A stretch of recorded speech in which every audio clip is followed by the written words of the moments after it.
भारत की आस्था में राम है, भारत के आदर्शों में राम है, भारत की दिव्यता में राम है, भारत के दर्शन में राम है. In 2019, a unanimous Supreme Court verdict ended a 150-year-old legal dispute.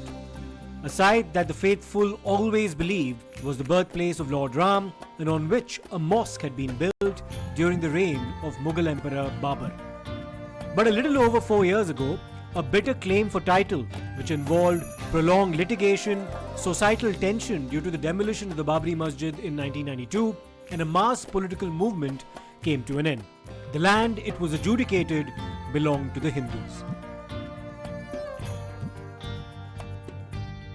The court invoked its powers to also compensate the Muslim community for the demolition by allotting them 5 acres of land within Ayodhya limits. It was felt that the judgment on balance would herald a new era in inter-religious relations in India.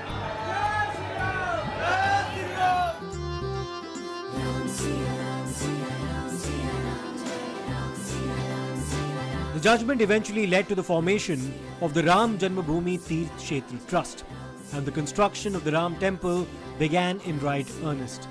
On the 5th of August 2020, the Bhumi Pujan, or the groundbreaking ceremony of the Ram Mandir, was held in Ayodhya, with the Prime Minister, Mr. Narendra Modi, partaking in many of the rituals. We'll be exploring every aspect of the Ram Janmabhoomi movement, its history and its objective, the implications of the construction of a Ram Temple, and what it means for Bharat and its future. To begin with, we explore the rites and rituals that will be an intrinsic part of the consecration ceremony, the reasoning behind them, and of course, the universal relevance of Ram. But first, let's tell you what the Bhavya Ram Mandir in Ayodhya will look like. As per information that's been put out by Champat Rai, who belongs to the Vishwa Hindu Parishad and is part of the Ram Janmabhoomi Mandir Trust, the mandir is built in the traditional Nagara style, which is a feature of temples in the northern part of India. It's 161 feet high, 250 feet wide, and from the east to the west is 380 feet in length. The temple has 3 stories, with each story 20 feet tall, and comprises 392 pillars and 44 doors.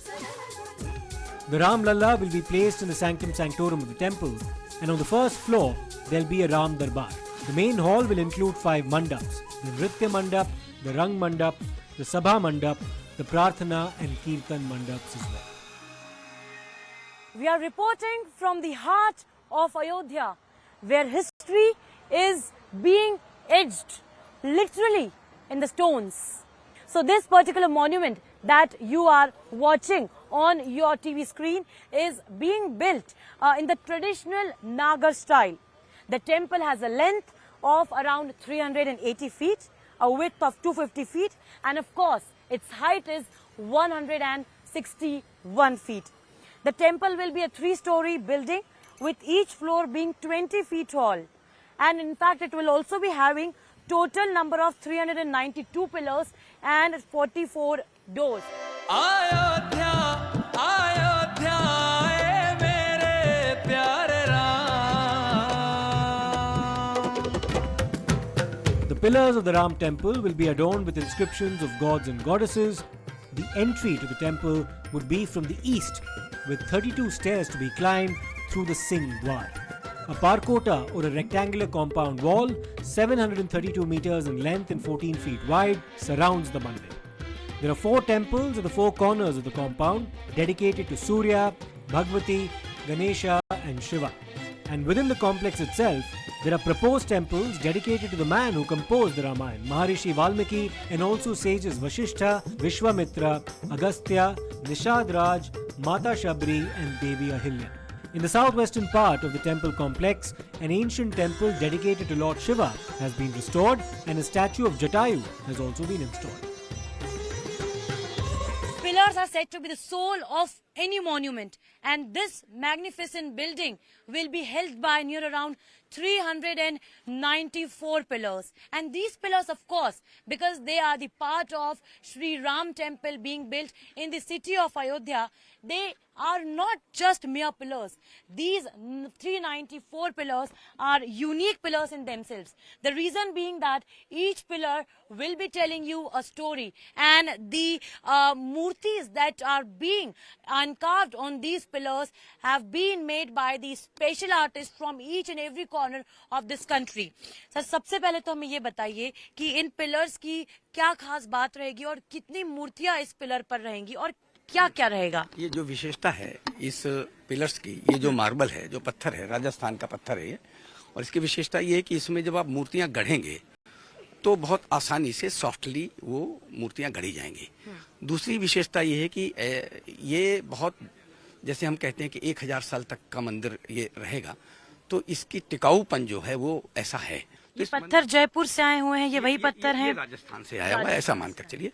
और ये जो पूरा मंदिर की carving है वो हिंदू मान्यताओं में जो देवी देवता हैं, जिनकी मान्यताएं हैं, ऐसा इनकी कार्विंग हो रही है। दूसरा, इसके परिसर के आसपास कुछ मंदिर, कुछ ऐसी प्रतिमाएं होंगी जो राम के समकालीन वशिष्ठ ऋषि हैं, हनुमान हैं, वाल्मीकि हैं, उनके प्रतिमाएं वहाँ स्थापित होंगी।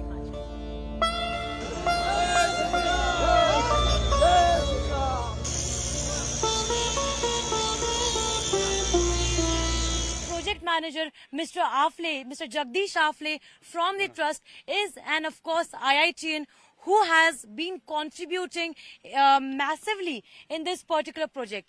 Thank you so much, sir, for speaking with Times Network. Sir, of course, the building, the structure, the monuments or the idols, the scriptures are, yes, the part of the epic history. But how are we connecting it with the latest technology? As far as the construction is concerned, in the engineering, we have taken help from IIT Chennai, IIT Mumbai, IIT Kanpur, IIT Guwahati and Delhi. We have also taken help from NGRI, that is National Geo Research Institute, National Institute of Rock Mechanics, and all the technological experts in India. I would say the crux of Indian talent. They have been a part of this particular work. Foundation is said to be the main part of this temple, and still the soil was still the 60 feet of M3 concrete and 3% of cement is being used. How did you get this breakthrough? This breakthrough, again, as I said, after we have studied the historical monuments, temples, we also studied the structures made in Europe and America, in India as well. And after consulting all these experts, we came up to a conclusion. Together, collectively, I would say it's a collective wisdom that this kind of a structure, as far as the soil is concerned, is feasible here. We had earlier tried for the pile construction, but it didn't go well. So we had to go in for a construction after removal of the sand, after removal of the things here, and going for a soil strengthening. The Ram Lalla deity that will be installed, in fact, over here in the sanctum sanctorum of this magnificent building. On the day of Ram Navami, the sun rays will be falling. That kind of technology is being used. Yeah. What is the technology? Is it some kind of artificial intelligence, or actually the sun rays will be falling? There is no artificial intelligence. It is something which is coming out of the architectural work. It is also coming out of the engineering requirements. The sun rays of the Madhyana Surya, that is by 12 o'clock noon, are coming right from the head. Those ones will be taken inside periscopically, and using lenses, using mirrors, we will be taking and diverting them to the sanctorum area where the Ram Lalla will be there, and they will be putting onto the overheads, on the forehead. How proud it feels, sir, the history of 500 years and upcoming millions of years now. We are very much proud of it. I have been a part of initial phase when we were struggling to get the land. I was a part of it when we were trying to go for development of this particular thing. And from the day one, I have been a part of this trust engineering team. I am heading this particular team, and I am proud that number of people in my group, Larsen and Toubro, also TCE, they have been helping out of the way and seeing that the total structure, the complex development with the use of modern technology will be the best available in the recent years. बोलो जय जय Shri Ram. The preparations for January 22nd have been elaborate, but who all will participate in the Pran Pratishtha ceremony, apart from the dignitaries who've been invited, which will include the Prime Minister? What are the rites and rituals that will be practiced? Tej Purandare spoke to Acharya Satyendra Das, the chief priest of the Ram Mandap. आचार्य जी, हमसे बात करने के लिए बहुत बहुत शुक्रिया। आचार्य जी, प्राण प्रतिष्ठा 16 से 22 तारीख के बीच होनी है। सबसे पहले आप हमें ये बताइए कि प्राण प्रतिष्ठा क्या होती है, क्या प्रक्रिया होती है इसकी? देखिए, उस मूर्ति में जो नई मूर्ति बनी है, उस नई मूर्ति में वह जीव आ जाए और उसमें चेतना आ जाए, उसमें शक्ति आ जाए, यह सारे कार्यों करने के लिए तमाम अनुष्ठान हैं। वो सारे अनुष्ठानों के माध्यम से वह प्राण प्रतिष्ठा में, जिस दिन प्राण प्रतिष्ठा होगी उस दिन उस जीव आत्मा को उस मूर्ति में स्थापित करने का जो प्रक्रिया है वो पूरा की जाएगा। लेकिन उसके पहले हमारे तमाम देवी देवताओं हैं और तमाम प्रकार के अनुष्ठान हैं, वो सभी प्रकार के शुरू किए जाएंगे उसी मूर्ति में। उसी को नगर भ्रमण कराना है, उसको सरयू में स्नान कराना है, सरयू स्नान के बाद में उनको ला करके फिर जो प्राण प्रतिष्ठा की विधि है उसको प्रारंभ करेंगे। आचार्य जी, पहले दिन की यदि हम बात करें 16 तारीख की, तो यजमान उसमें कहते हैं कि प्रायश्चित करेंगे और उसके बाद सरयू घाट पर जाकर विष्णु पूजन करेंगे और साथ ही साथ गोदान भी करेंगे। इसका क्या महत्व होता है आचार्य जी? देखिए, इसमें बहुत महत्व है, क्योंकि प्रायश्चित करना, क्योंकि हर व्यक्ति को कोई न कोई ऐसे कार्य होते हैं जिस कार्य के कारण से बाधा उत्पन्न होती है, इसके दूर करने के प्रायश्चित किया जाता है। गोदान किया जाता है। गौ ही हमारे यहाँ, गाओ विश्वस्य मातरम, गौ का पूजा की जाती है और गोदान किया जाता है। और जिसने ये जितनी प्रक्रिया होती हैं वो उसी के लिए होती है जो प्राण प्रतिष्ठा करने वाली मूर्ति है। यजमान की यदि हम बात करें आचार्य जी, तो इसमें यजमान कौन होते हैं? क्या हर दिन अलग अलग यजमान होते हैं? हाँ, वो परिस्थिति के अनुसार होते हैं कि हर दिन होते हैं और एक ही यजमान पूरा कार्य करता है। दोनों प्रकार की प्रक्रिया है। इसमें कौन से होंगे जब अयोध्या में श्री राम विराजेंगे? इसमें अलग अलग यजमान होंगे, क्योंकि यजमान जो मुख्य हैं वो प्रधानमंत्री जी हैं। प्राण प्रतिष्ठा की जो कार्य क्रिया होगी उसमें यजमान के रूप में माननीय प्रधानमंत्री जी होंगे और उन्हीं के हाथों द्वारा वो सारी प्रक्रिया की जाएगी। 16 और आपने कहा कि प्रधानमंत्री जी यजमान की भूमिका में 22 तारीख को जो है वो मौजूद रहेंगे। इसके अलावा आचार्य जी, आप ये समझा पाएंगे कि कलश मूर्ति की भी 125 कलशों की भी इसमें पूजा की जानी है। कलशों का इसमें किस तरह से महत्व होता है? कलश जो होते हैं वो साक्षात ब्रह्मा के रूप होते हैं। कलश जो रखा जाता है वैसे वरुण देवता उसमें स्थापित किए जाते हैं। जो जल है वो वरुण देवता है और उसका आकार जो है वो ब्रह्म है।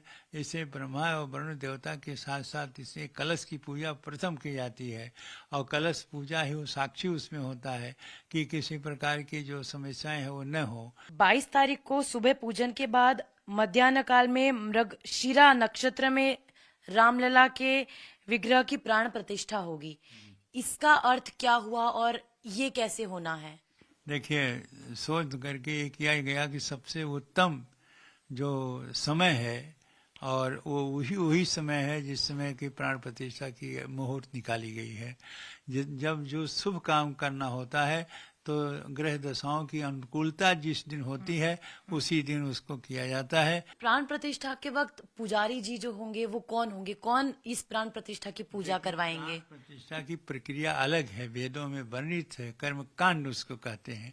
जिनकी जानकारी होगी वही कराएंगे और उन्हीं के वो पंडित चाहे काशी के हों, चाहे प्रयाग के हों, चाहे और जगह के हों, उनको बुलाया जाएगा जिससे प्राण प्रतिष्ठा के विधि जो जानते हों विधि विधान से।